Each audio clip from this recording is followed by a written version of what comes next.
Welcome to the BWI Live Postgame Show. 27-24, Penn State loses to Notre Dame.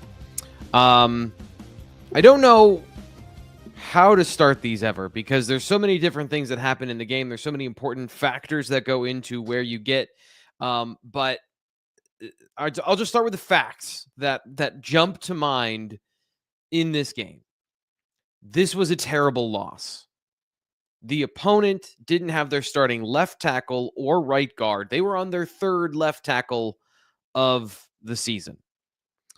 Abdul Carter played the best game of his career with one arm. Your defense generally put in a winning performance. Critical plays and critical players lost this game. I never like to do this, but I feel like it's fitting that the game ended on a Drew Aller missed pass to Nick Singleton. Because if you go back through the game, a missed pass to Nick Singleton for a touchdown, settling for a field goal. That's a 4-point swing. They lose by 3. Another missed pass to Nick Singleton in a clean pocket on a wheel route for what would have been an explosive play. 52% completion percentage. Sometimes I look at those numbers and I tell you that's not indicative of the way the quarterback played. It was not as bad of a night as it seems. Tonight, it was as bad as it seems. 1 interception, should have been 2. There felt like a presence about Drew Aller where he was either trying to be perfect or was trying to meet the moment, and it didn't happen. Middle 8 was critical here, but 17 points in the fourth quarter for Notre Dame. Critical points in critical moments. Welcome to the Labatt Postgame Show. I'm Thomas Frank Carr. Hope you are okay. Don't know how. I don't know how you're feeling. This not good, I'm assuming. And so, as always, you are my show host, my co-host here on the show. The rest of the contingency is down in Miami for the game, and they are getting post-game sound. They are talking to James Franklin. They are talking to players. You'll get their instant analysis in a little bit. But you got me for the next 57 minutes as we break down a game, again, that's pretty fairly obvious as to what happened in this particular matchup that led to the breakdown in the second half. Terrible second half defense from the Penn State side of the ball with that early third quarter drive. So we'll get into the defensive schemes and plays in a moment, but the way the game started, I had no doubt that Notre Dame had nowhere to go schematically. They then shifted in the third quarter to an entirely different personality, which I got to give the coaching staff credit on that side of the ball. They know their players better than we know their players. They knew the strengths to be able to run the ball a little bit better in the second half, and they steamrolled Penn State's defense. Give credit to the Penn State offensive line. They kept Penn State in that game. And then Riley Leonard, 65% completion percentage, 2 interceptions, 223 yards. He was the better quarterback. I don't know that he did anything particularly special in the passing game, but he threw the ball on target. He hit players in the hands. And as the quarterback, if they're going to give you single coverage with middle linebacker all day long and you take it, that's what you get. Handicart Mexican. I don't know if I said something horrible there by saying your name or not. I apologize if I did. Not intentional. Why would you throw that ball is a great question. Allard feels like he doesn't know how to be aggressive. So this is a careful person who in big moments wants to rise to the occasion, and I don't think the understanding of how and when and the poise to meet the moment. We've seen it now, and it seems pretty consistent. I don't enjoy saying that, by the way. KJ Johnson, dominant run game was wasted. Aller was terrible. Pass rush ran out of gas and looked like at the end of the game. Great show all year, T. Frank, you're the GOAT. Yeah, I also wrote an article today that said that Penn State has a better quarterback. that statistically, everything that Aller did today, he hasn't done all year. Being bad in certain situations. Generally being bad in man coverage. Against man coverage, he's been pretty good this year in those situations. So the unprecedented was Penn State's run game would run for 204 yards, average almost 5 yards a carry. They'd hold their opponent to 2.8 yards per carry rushing. When you consider, I love how sacks make that incredibly hard to understand, but just stifle, smother the Notre Dame run game. And Riley Leonard just made some bleeping plays. That's what happened in this game. Riley Leonard made plays. Drew Aller didn't make plays. And when we talked about this game, they're so even. And it wasn't even. Penn State dominated the trenches and then gave up explosive plays because certain players gave up explosive plays. Remember when you told me Penn State's offense didn't have to do much against SMU and Boise State? You can't turn it on. Penn State can never put a dagger in good teams when they have a chance. That is absolutely right, Crypto Ducat. That offense lacks a killer instinct. We're here at the end. The final tally has been put on the board, and they never played a complete game. That's rough. That's rough. And really, Drew Aller struggled in the postseason. You had a good game. You had a good second quarter, 2-minute warning drive against Boise State. SMU struggle. This game, probably the worst of his career. And I guess I'm here to immortalize it on the YouTube channel. There's only one good thing, I think, for you and for me, really, that comes out of this is that I get to shave this playoff beard now because, oh my goodness, this is terrible. Thanks for being here. There's a lot of people here at 11:25 at night who are talking about this game with us, and I appreciate you guys so much that you're here all the time. We'll get into some more of what happened. I've got my post-game notes. We'll get into our defensive player of the game in just 1 second. Get to one more here from Showtime. I don't know how to read this one. The best QB on the field blew the game. Throw off back foot all night. The Notre Dame QB was average. Not James Franklin tonight, T. Frank. I don't know how you put this one on James Franklin. For sure. That will happen. That will absolutely happen. But I don't know. I don't pay attention to clock management things because I'm paying attention to 7 or 8 other things. So just, if there's things in the chat, just let me know. And this is after losses. That's what you guys, you're here. The flamethrower of the internet, like your frustration is absolutely valid in this game. Penn State should have won this game. Notre Dame had more fortitude. And for a situation where I can't stand that, that's what it was. They came out in the second half. They got punched in the mouth by Penn State. Penn State couldn't put together drives in the first half to score touchdowns in critical moments. And then in the second half, they made more plays. Pete Anthony says Aller is bad and got absolutely no help from his wide receivers. 0. D eventually wore down. I don't even think the defense necessarily wore down in that. There's the 2 drives in the second half, and then a short field. I'm having a hard time. It's a blur. The third quarter was a blur. They gave up 124 yards in the third quarter, and somehow I feel like they still made enough plays. Penn State got the ball back with 50 seconds in a tied game, just like in the Oregon game. You feel like the defense in the Oregon game was the problem, but really the offense gave the ball away in the final moment, defining the season in those 2 situations. So appreciate everyone contributing to the show so far. This is the Labatt Postgame Show for one more time. And you might need some now tonight as you kick back into the off season. We've officially arrived here January 9th.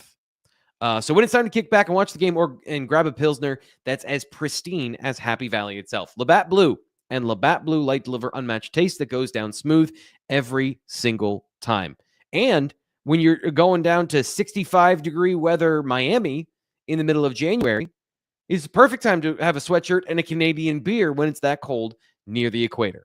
Or maybe next year, tailgating with 107,000 friends. We're actually only like 2 months away, I don't know if we're 2 months away from spring practice. We're like 3 months away, three and a half months away from the blue-white game when you can have a Labatt with your friends tailgating. So, as always, bleed blue and white, drink blue and light. Of course, please drink responsibly, and you can pick some up at WR Hickey or Beer Express, 4949 Queen Street in Harrisburg. Labatt, USA, Buffalo, New York. Let's get to our defensive player of the game.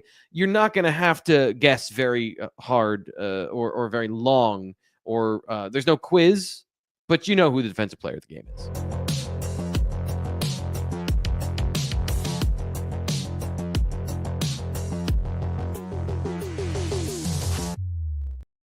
The defensive player of the game is brought to you by State College criminal defense attorney Matt McClanahan of McClanahan Law Firm. We both thought Penn State would score 31 points. They almost scored 28. That doesn't count. I'm just making myself feel better. But Matt thought it would be 13. 31-13. He's a Penn State super fan. We met this summer at an event downtown, and I introduced myself, and he said, "Oh, yeah, I love your show." And I'm like, "Awesome. Yeah." We talked a little bit, and then he wanted to join us. And that's how this went. So if you ever need his services, hope you don't, mattmlaw.com. He's a Penn State fan. He's been in State College for decades now. He loves the town. He loves the community, wants to be a part of this, and we appreciate him all season long. Thank you to all of our sponsors, by the way.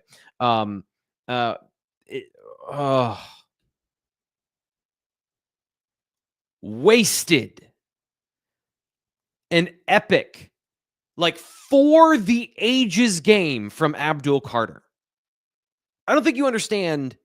Maybe you do, but like the Abdul Carter started the season as a former linebacker playing defensive end, and he ended the season so good at his position that he got multiple hits on the quarterback with one arm. He was able to execute moves to get to the quarterback without half his body. On the final drive, he finally hit the spin move and went inside on the tackle and got a hit on the quarterback. It was beautiful. If you follow me on social media, I got a little salty with my language, which, sorry, I didn't realize until I read it back. I was like, oh, wow, that was aggressive. But I was fired up watching him play. Notre Dame's best offensive lineman is the right tackle, 59, because the other good offensive linemen and the veterans were all injured. So their best offensive lineman, 59, good pass protector, uses his hands well, really smart, understands how to play. He's a college right tackle, though, from a physical perspective. And Abdul Carter whipped him by just using the force, one arm, to bat down that guy's outside hand, rip underneath, and get a sack, get hits on the quarterback, get tackles for loss. There was one play where he's lined up in the C gap with a tight end outside of him, and he's in a 2-point stance because he has one arm, and he's able to just bounce to the outside of another, by the way, college football athlete, and set the edge with one arm, and then allow the backside players to fill and get a tackle for a loss. Smith Vilbert gets a tackle for a loss. Abdul Carter was insanely good. He backed up all the Darth Vader stuff. All of it. All of it. It was amazing. And they lost. That stinks. Just from a narrative perspective, that game deserves to go down in history as one of the most impressive things that we've seen a football player do in the semifinals of the college football playoff, to play and I'm going to pull up the stats here. It's 2 tackles for loss. I don't think he got another one. You're going to see that in the stats. I don't even care.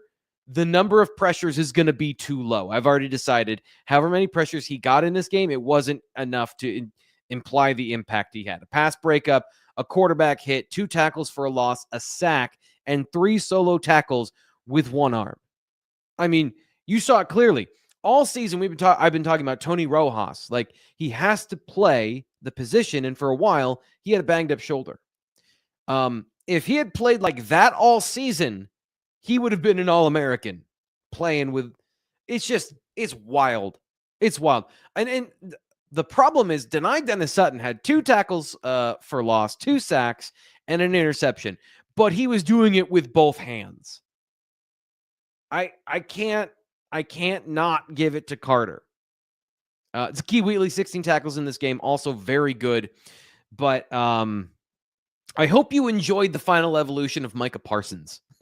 We didn't get to see it 5 years ago or 4 years ago, depending on what season you want to call this. You got to see it with Abdul Carter, and it was fun.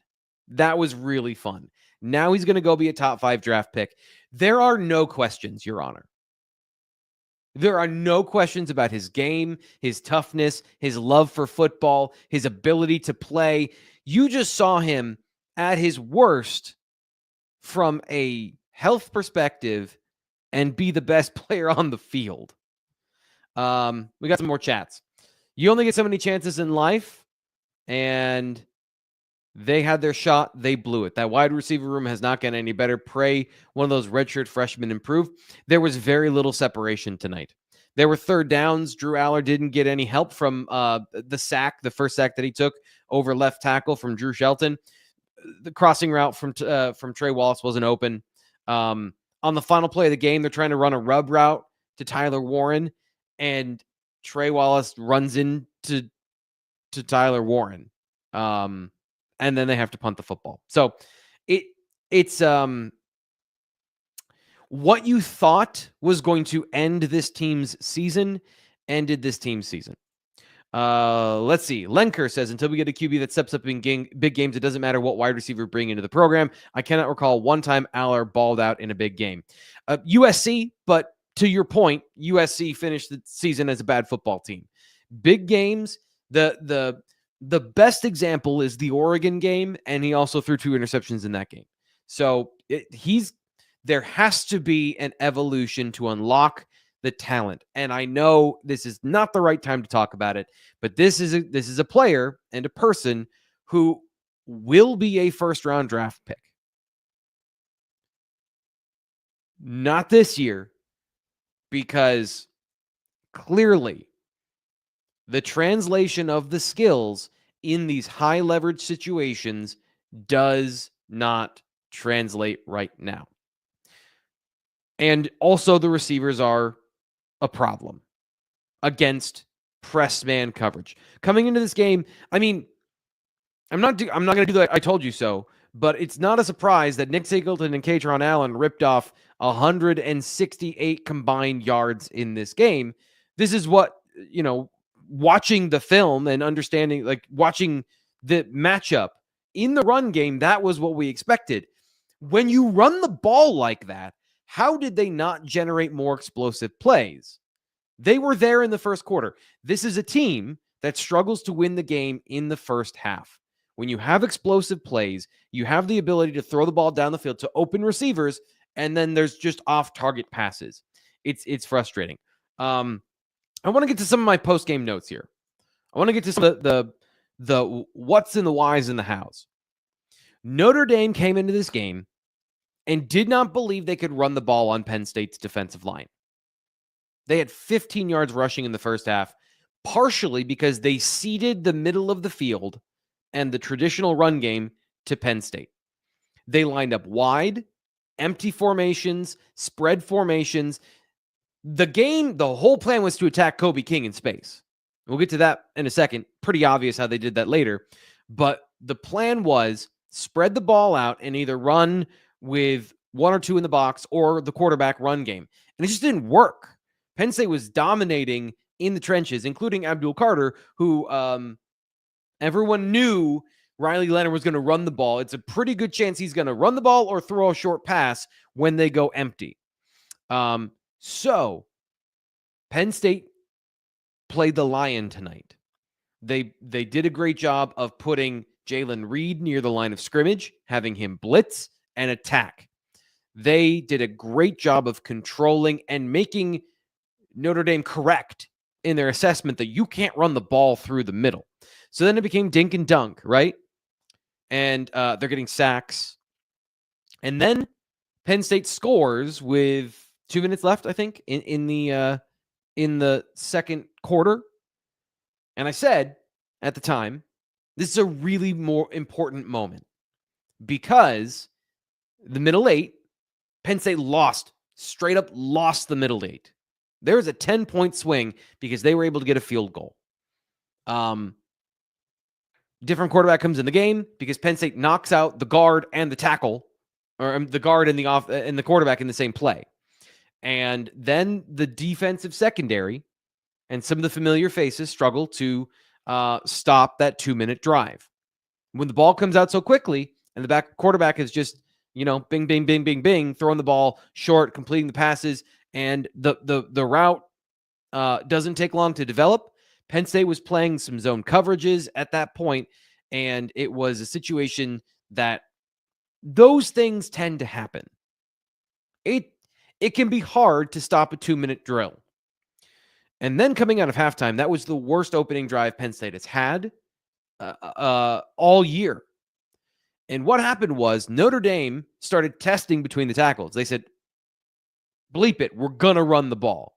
So they condensed the formations more. They add more players to the box, and they started running some tackle wrap power plays where they pulled the tackle to the front side.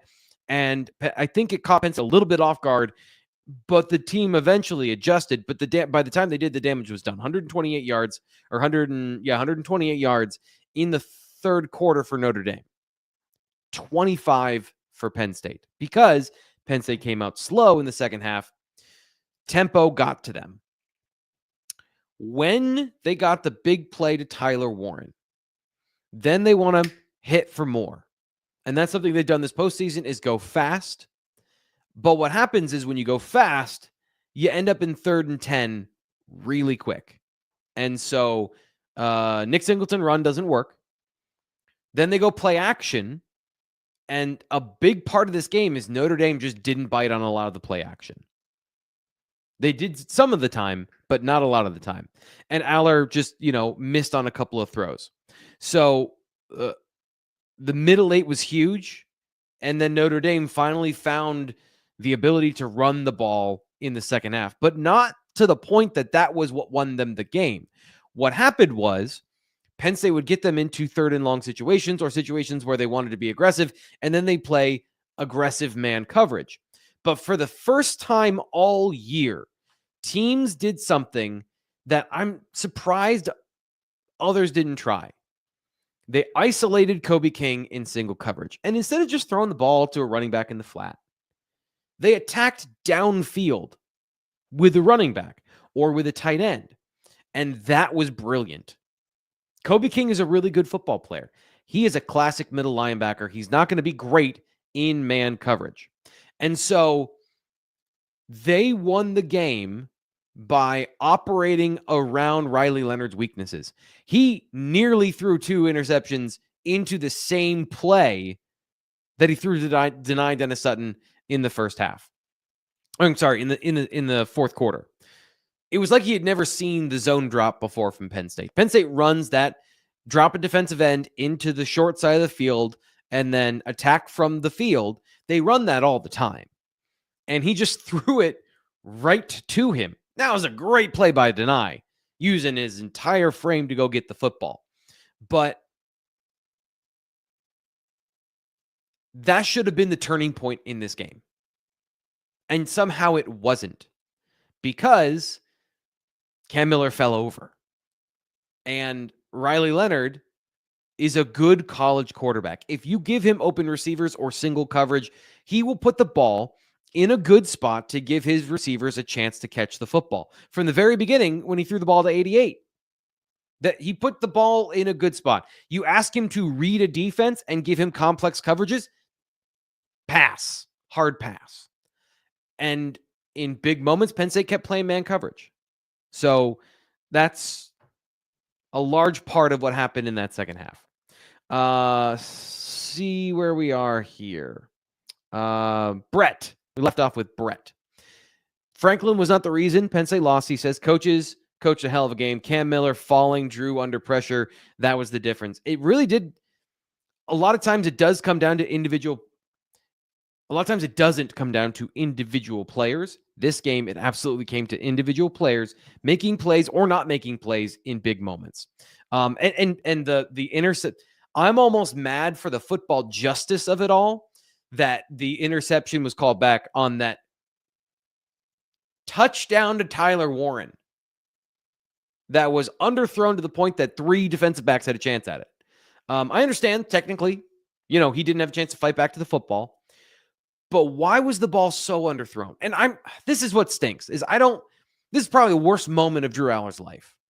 I don't need to be here on the internet piling on. But what we're doing is observing what happened in the game and discussing it. And that's what happened in the game.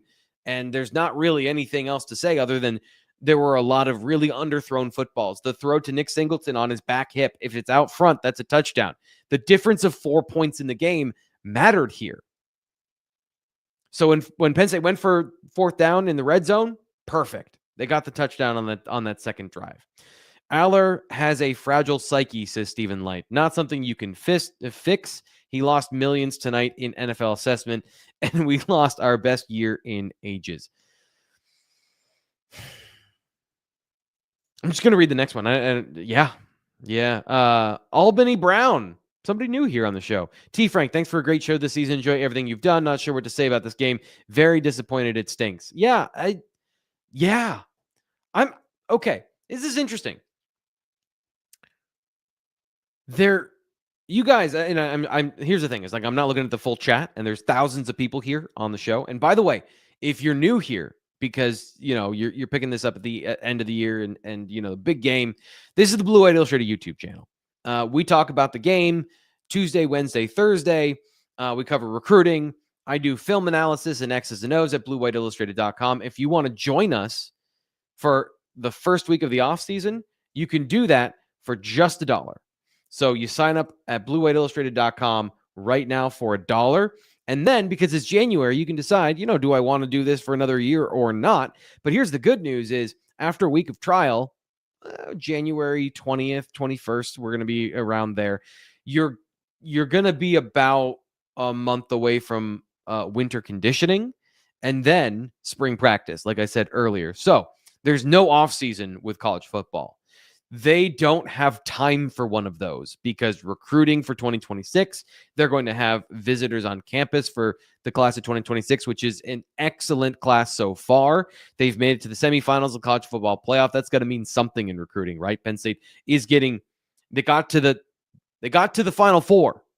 Now they butted up against the same thing of a Power 4 team that's also good, on par with them. So if you want to join us and discuss all of that stuff, people are, I assume, talking about it in the Blue White Illustrated message board right now.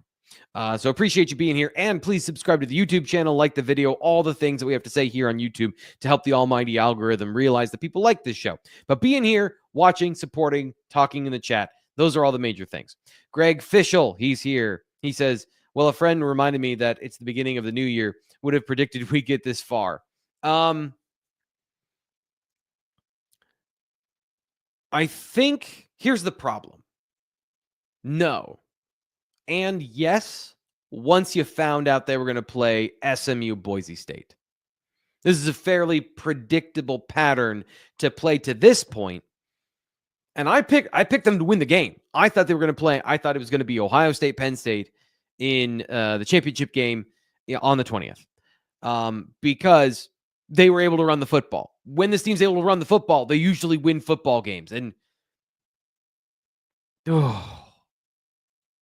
shouldn't have lost that football game. Sorry, Greg. I got away from your point. It is a step in the right direction for this program. it's been 11 years, and I'm not on the James Franklin terrible coach bandwagon, right? So like, I'm just trying to observe things and tell you what I see and what I think is fair and what I think is not fair. It is fair to say it's been 11 years and they finally got to this point, but it feels ultimately predictable that they'll have to like tumble halfway back down the hill and try to fight back up the hill again. What's going to be critical now is how many of these players that are on the team right now will come back next year for another run. Do they bring back enough of the core, especially on offense, to make that happen, where you can make some progress? I don't know where they're getting that receiver help. There's going to have to be some young players that have big off seasons. You're going to have to retain the players that are in the program right now. Amari Evans has to be available to be the number one wide receiver next year. That was a conversation. Big Amari Evans game today. Not against these coverages. You can count on Amari Evans in certain situations. You cannot predict Amari Evans to get passes thrown his way to be the receiver against press man coverage. That has not changed. And your biggest weapon against press man coverage, at receiver, is Trey Wallace, and he also had a really bad game. That has to change. There has to be progress and development. But retaining your roster is more feasible than ever given NIL. Those players that have to make a decision. Venga Ioane, Zane Durant, Dennis-Sutton. I don't know about Kobe King at this point. Whatever happened to Jalen Kimber, that's going to be important for his future as far as if he was injured and if he has availability to come back. So will he? I don't know. That's all total speculation, just throwing that out into the internet, right? If you can retain as much of this roster and make another run, it might be possible. I think the schedule right now might be a little tough for next year. So yeah, there is a balance of Aller's coming back. I don't think that has changed now after this particular situation. QB wins, really important. Don't feel like that's on his resume just yet. Development of all the things that we talk about. That, if there's one thing that I know about Drew Aller, is he will be better next year than he is this year.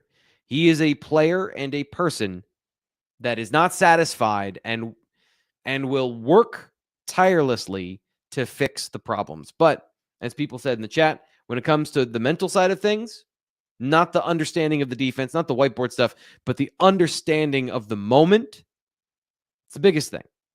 And how do they build this team to overcome those things? To overcome the passing game inefficiencies and lapses? Can they bring back Nick Singleton and Katron Allen? Can they have 4 deep at running back? I have a hard time, and I'll say this again here, if your best players are running backs and tight ends, Brock Bowers, Georgia, Tyler Warren aside, it's incredibly hard to be explosive without any sort of wide receiver threatening the defense on a regular basis. Tight ends and running backs operate between the hashes where it's easier to double team and it's easier to clog up passing lanes and take them away. It's an incredible testament to Tyler Warren that you just couldn't take him out of games. But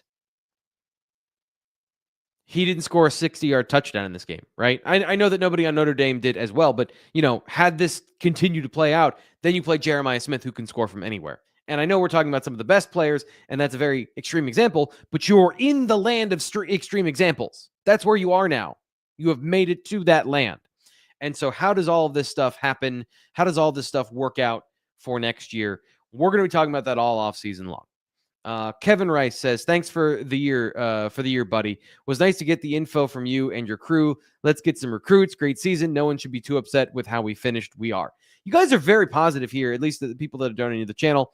I'm going to dip into that here in a minute because I don't want you to think it's just those people that get to have their voice heard. It is easier, though, because they come up in a very special chat, and they're all color-coded, and I can see them, and I can pre-read them, and usually the people here are not swearing or saying anything that will make me embarrassed if it comes out of my mouth. So we usually start there.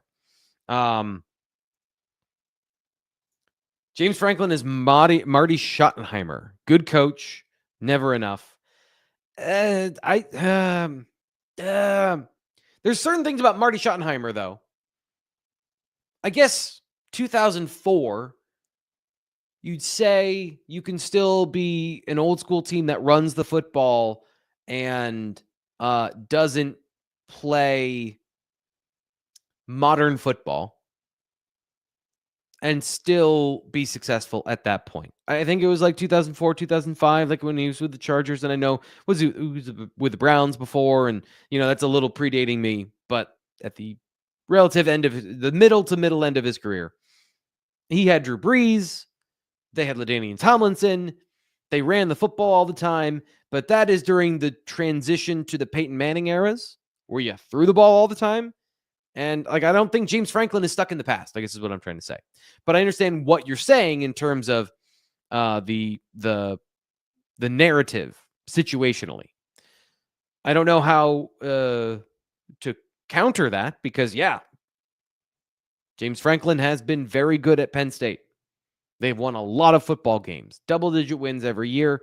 And then in these situations, it doesn't go their way. Ryan says, can we please place the blame on Koldnicki because of his part of the blame on Koldnicki because of all his great offensive play design? He doesn't do well getting receivers open. Ryan, he does. If they can get open. The offensive coordinator's job is to put the players in position to succeed, but then the players have to go and succeed. So if you give a receiver by alignment inside leverage on a defensive back and he still doesn't get open, you can't run the route for him. That's why he's there. And I understand that everyone wants wide open players and beautiful schemes. Penn State got those. Nick Singleton was wide open on a wheel route. So open. Put the ball in his hands. And it's a big play. The deep over to Tyler Warren, which was a beautiful throw from Aller, was open. That's play design. And so there's a couple things within the offense. Excuse me, 1 second. Lots of energy, lots of emotion, lots of loud noises, and my throat's a little sore. There is a disconnect in the run game, though, that can open up the passing game for receivers and make it easier for them. It's the options. Penn State had gone all year trying to find a way to bridge the gap and combine. At the very best, the run game bleeds into the option game, bleeds into the RPO game, bleeds into the passing game. And that disconnect happens because the quarterback is not necessarily a natural running threat. He was able to rip off a couple of runs in this game, but a couple of runs is not what you saw from this offense historically. When they were cooking at Kansas, you have to drop a safety in the box, and that opens up the passing game. In this particular situation, playing press man coverage and getting hands on receivers, slowing down the routes, ruining the timing. I mean, they got flagged for it a couple of times. So they were even over aggressive as Notre Dame, was kind of, they were able to ride the line late, but they were called for being aggressive with their hands, is what I'm trying to say. Because I was reading Stephen Line, I was reading Head in the middle of a thought. And Stephen, who has been, I think, out on Drew Aller for a while, is back to say, love the analysis, but people who are not mentally tough never develop that attribute. Aller is not tough. I don't like to question players' toughness if you play football, but I know what you're saying, and I will let you say it. I'm not going to argue with you here. Justin Jumper donates $100. Justin, thank you. I am now dipping into the chat to see exactly what you got to say here. I also apologize. Looks like we have some really. I didn't want to show that. I wanted to delete that. Yeah, we've people throwing a bunch of stuff into the chat. Hopefully, we don't have too many people spamming here while I wasn't paying attention. But appreciate you guys being here on the Penn State Postgame Show. Jay says only Penn State can dominate the line of scrimmage and lose. Fitting. He throws the ball away with 8 seconds and not the series before. We didn't need to be explosive tonight. We needed accuracy. Yeah, Jay. I think that's fairly accurate. That's the ball game. You got to make the plays, and it's too bad that he wasn't able to do that. And I'm not going to give up on development. I know that there's Steven has his opinion. I think I want to give people the chance to change. I want to give them the chance to, because that's the best story, right? Is overcoming your weaknesses and becoming better than who you are. And if it's absolutes, then, what are we all doing here? Like, I feel like there should be an ability for that to happen, but like, it's entirely within your right to disagree with that and to think that's not part of what's going to happen.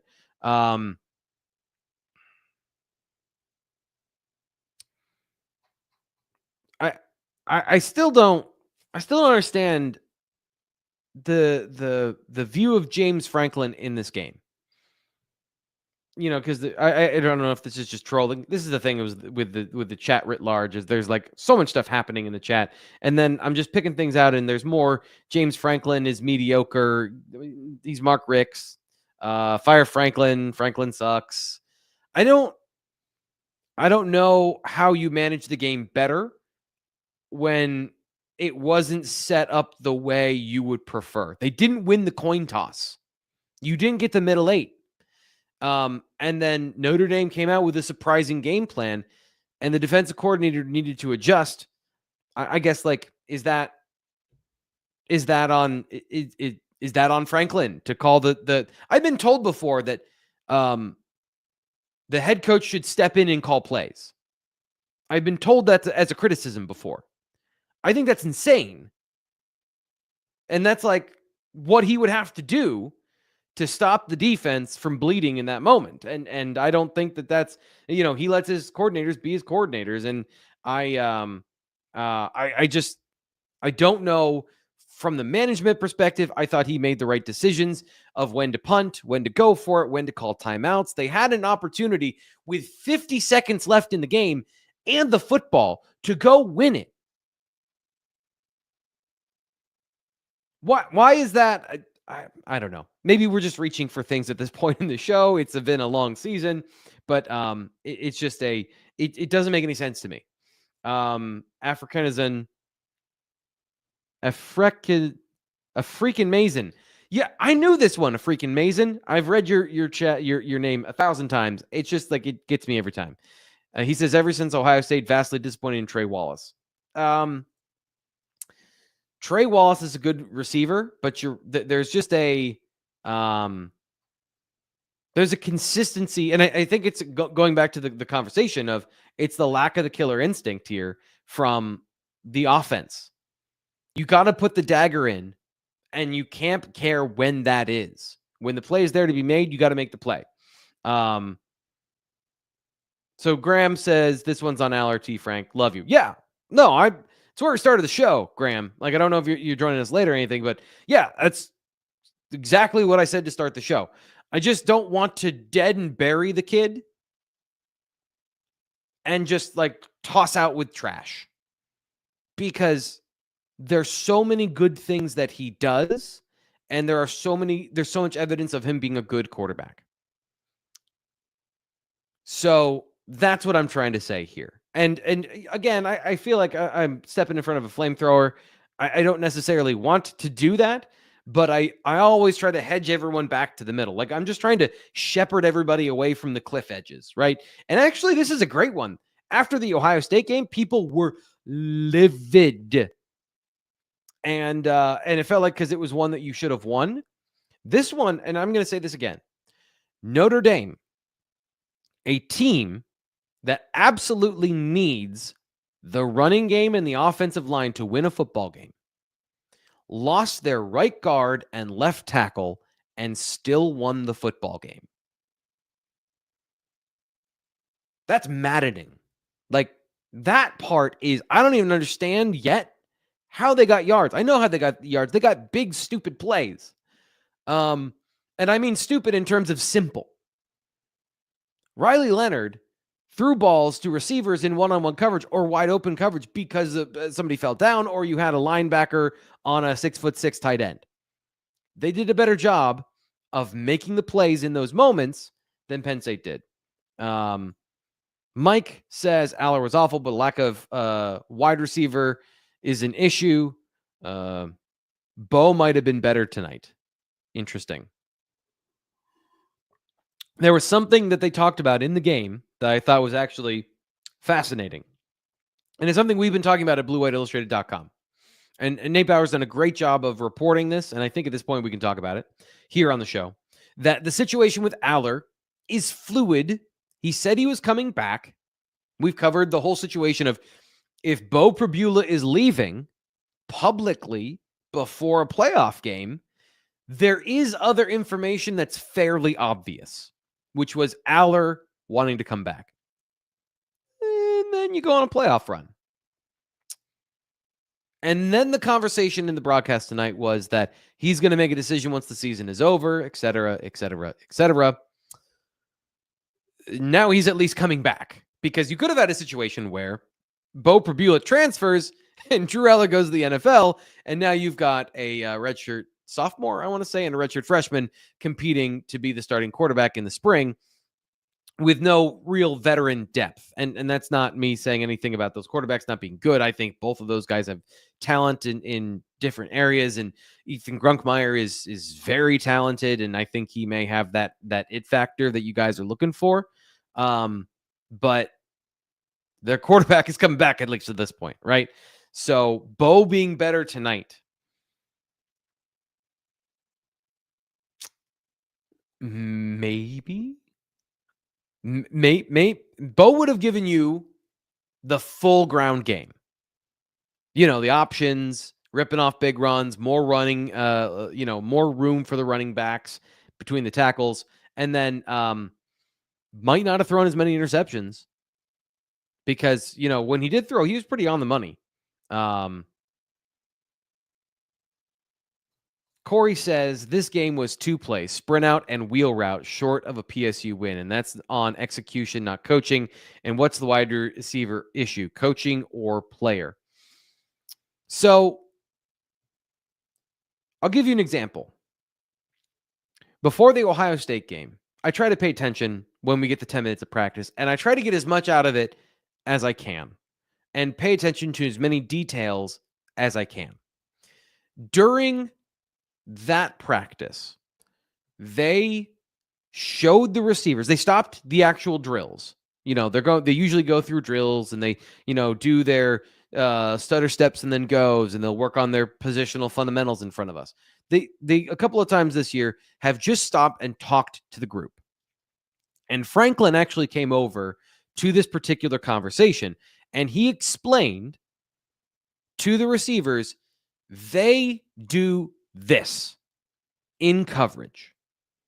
They want to grab on the inside.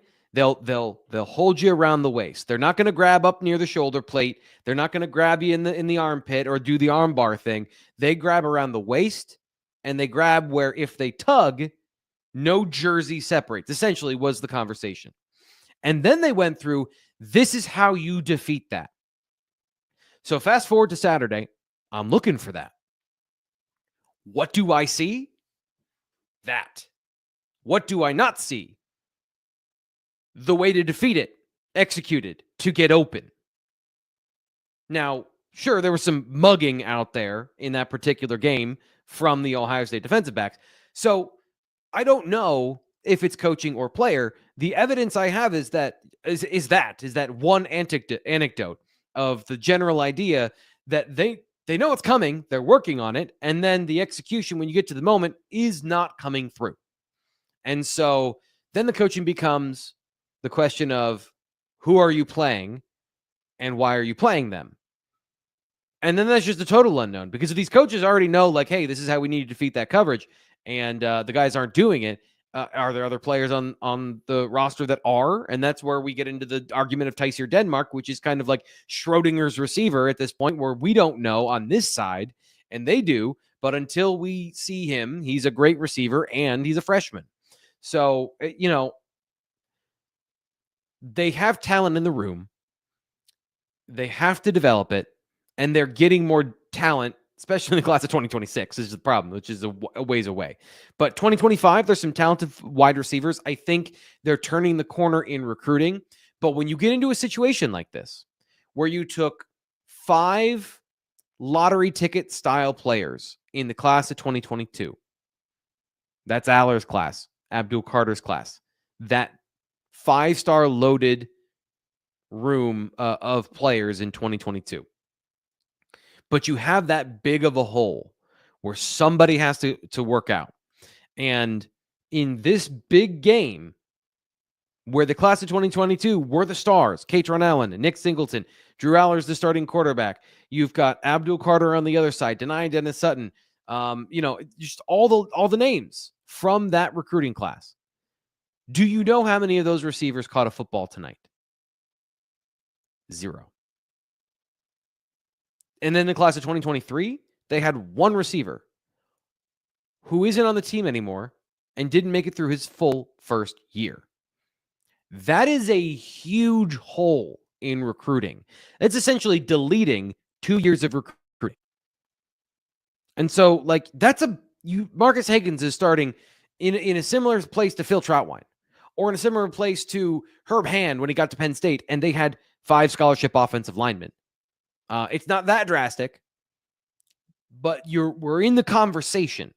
And so what do? I go to the transfer portal. You try Dante Cephas, doesn't work. Go to the transfer portal, you get Julian Fleming, and then lose Keandre Lambert-Smith. It's a crap situation when you have your best pocket passer of the last 30 years.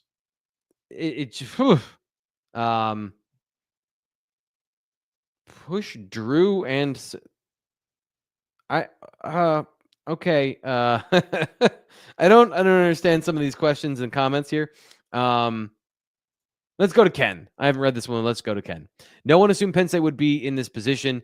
The team exceeded expectations, and everyone should be proud. Miserable fan bases love to hate. Ken, I appreciate what you're saying. I do want to say that it is okay to be disappointed here, literally in the moments after the loss. Again, let's not go too far. And I don't want to go too far down the road of, like, burn the house down and fire everybody. And somebody's saying to get rid of Nick Singleton. Dude had 3 touchdowns in this game. I feel like we're missing the mark a little bit there. Stephen Light says Bo Burbula is Riley Leonard in blue and white uniform. It might be a better version of that. I don't know. Like, again, that was a situation we never got to see. Worst wide receivers in the country, so tired of it, they did nothing to address it in 22, 23, or this year. They did do something to address it in those years, and it didn't work. That's the transfer portal is not free agency. And then in the NFL, free agency isn't always the thing.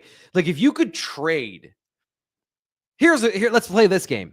Let's say it's the NFL trade deadline in college football. It's the end of October. Let's say it's like before Halloween, before the first college football playoff rankings come out.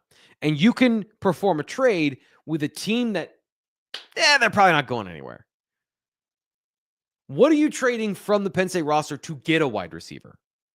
Like, let's just make it full professional, where you can go out and do that. I think that'd be interesting because you got to give something up. What are you giving up? And in college football, it's a little bit like minor league baseball where you've got a lot of prospects. So, like, are you giving up Luke Reynolds to go get a number one wide receiver?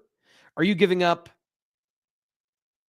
Cooper Cousins to go get a somebody? Like, I don't know. Like, what's the value trade in that situation?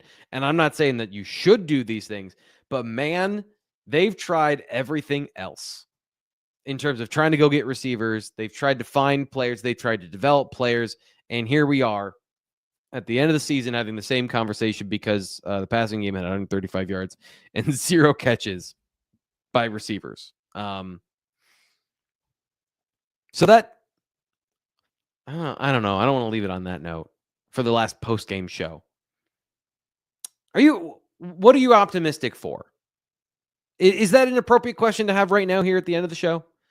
I know that there's a certain section of you that are optimistic tonight. You're happy, you're proud of this team and what they've done so far. And, I think for the people that aren't, maybe a little bit jealous of your perspective there. But what are you excited for when it comes to this team in the coming years? Because to me, I think if you are looking at the way this team is developing and the way that the just general way things are going, the offensive line is awesome. So you're going to retain most of those players. And at some point, Anthony Donko is going to come back healthy. And you've got 3 starting tackles. I don't know, in the 15 years I've watched Penn State football, maybe longer, I don't know at this point. I don't like math like that. I don't know that I've ever known this team to have legitimately 3 starting caliber offensive linemen that are tackles. Not to mention, I think Venga Ioane is going to have a big year next year. You're going to have an ascending Cooper Cousins. You're going to have an opportunity at right guard. You're creating competition at that position, at that 5-man position, like you've never had at Penn State before. And they're bringing in more talented freshmen behind them. Malachi Goodman, super talented football player. Owen Alicini, super athletic prospect. Egan Boyer, very excited about his future. And I don't think his future is 2025. So you're in a position now where that should be a legitimate strength of this team writ large going forward. The run game with Andy Kotelnicki and whoever the running backs are next year should absolutely be the bedrock of this team. You should confidently expect that this team will be competitive on offense next year. With another year, the second year with Andy Kotelnicki, to figure out how to blend the passing game and work those kinks out, I think there is hope that this gets better. And I'm curious what they're going to do with the Bo Pribula situation next year, because the quarterback option is so important to Andy Kotelnicki's scheme in terms of to get the very best out of it. Now, defensively, transfer portal should help the defensive line. Should. They need it to, because some of these guys have to move on. What's the situation with Alonzo Ford? I'm optimistic about some of the body types and talent they have on the defensive line. I got a chance to actually see Max Granville a little bit closer up during the last practice, and he does physically look like Chop Robinson. Like, oof, he blew up in the Penn State weight program this past year. So can they reload a defensive end? Can they still keep that fastball? Abdul Carter's going to the NFL. Are they going to be a 3-safety defense? Are they going to have to shift to the nickel and play a slot corner and a third linebacker? How's all that going to work out? Generally, I think the secondary is going to stick together for the most part. You got some talented players coming in. This is going to be a good team next year. They need to reload at specific positions. And that's the thing I'm most curious about is, can they do that? I don't know that it's so late in the transfer portal season that I don't know if you're going to get what you want in the portal. And so it's going to be about, starting whenever you're recovered from this game, of the next step for the Penn State young players to develop the way that everyone wants them to, so that all the shiny new objects play like that next year. Corey says the O-line is going to be nasty next year. Hope Singleton comes back, plus the tight end. So much to be hopeful for. I didn't even mention what am I doing? I didn't even mention the tight ends. They got Andrew Olesh as a player from a physical perspective that is unicorn adjacent. Whether that all turns into anything on the football field, I don't know. But you've got legitimately 3 of those guys, and Andrew Rappelier is going to be like, I want to see them play 4 tight ends and have that work, because that would be a solve if you just have Khalil Dinkins play X receiver, like in a reverse Juwan Johnson sort of situation where Juwan Johnson plays in the NFL as a tight end now. Just some those guys play receiver. I don't know. I'm throwing things at the wall. People on the Blue White Illustrated message board, we do this all the time, and I'm like, that's not realistic. And here I sit and I'm like, well, you got 4 tight ends that are elite. Why not try and find them a spot on the field? But yeah, I think that they have the ability to be good next year. But situation of the critical positions that still need to improve, that's going to be what we're following at BlueWhiteIllustrated.com. Once again, always want to remind you can join us for $1, and you can subscribe for a week, and then you can join us if you want to at a full year and get in on the next phase of Penn State football. I'm Thomas Frank Carr. We will have James Franklin's press conference fairly soon, if not already. I'm going to check that, just double check, see if it's up right now. Shepherd everybody over to that video. Yes, we do. That is actually just up right now. So go listen to what James Franklin has to say. I will stop talking. We'll have our instant analysis after that. Thank you for being here for the Penn State football season 2024. Signing off one last time on the Labatt Postgame Show. We'll talk to you later.